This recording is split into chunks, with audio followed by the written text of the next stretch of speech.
Night that Cher promoted white nationalist ideology, spread anti-Semitic conspiracy theories, shared imagery adopted from Nazi propaganda, and recently promoted the white supremacist group Patriot Front, also saying things like this a year ago.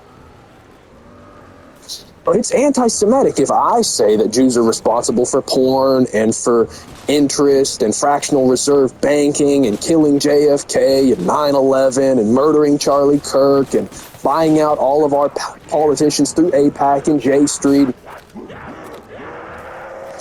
And when one commentator described his content as anti-Semitic and white nationalist, Cher responded, quote, "There's nothing wrong with white nationalism."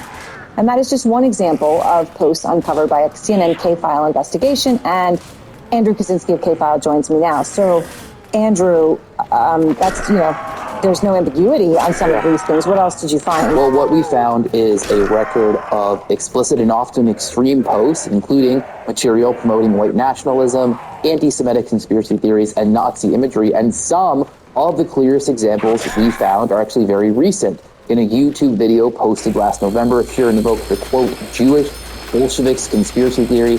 That is an anti-Semitic narrative that was embraced by Nazi Germany, which portrays communism as a Jewish plot. He spread numerous other anti-Semitic conspiracy theories.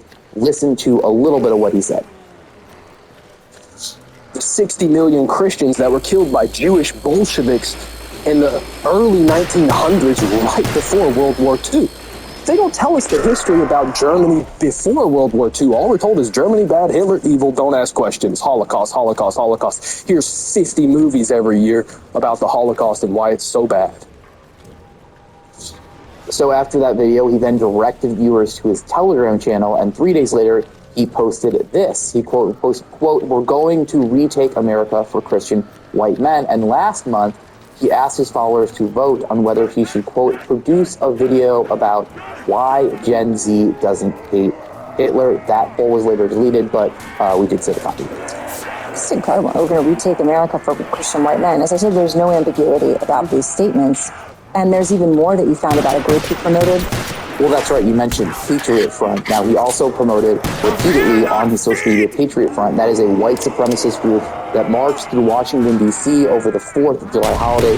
And in a podcast last November, Cher warned that white people were being driven towards extinction. He made racist remarks about Black Americans and Indian Americans. He then described an explicitly racial version of American identity, defining who he said belongs in the country, who doesn't. Listen to him. The only way we can reestablish community is by clearing our land of other people. I want to enjoy my slice of this world with my people.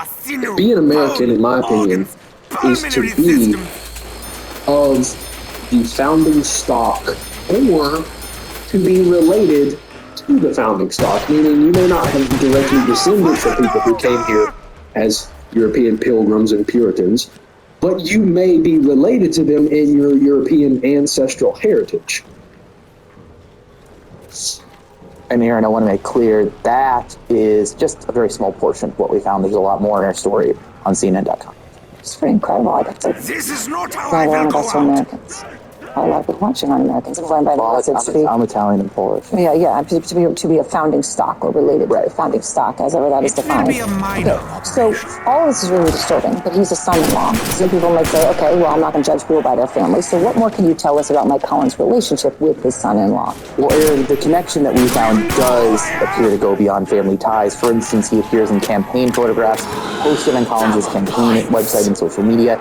He attended Collins' Senate night primary victory party.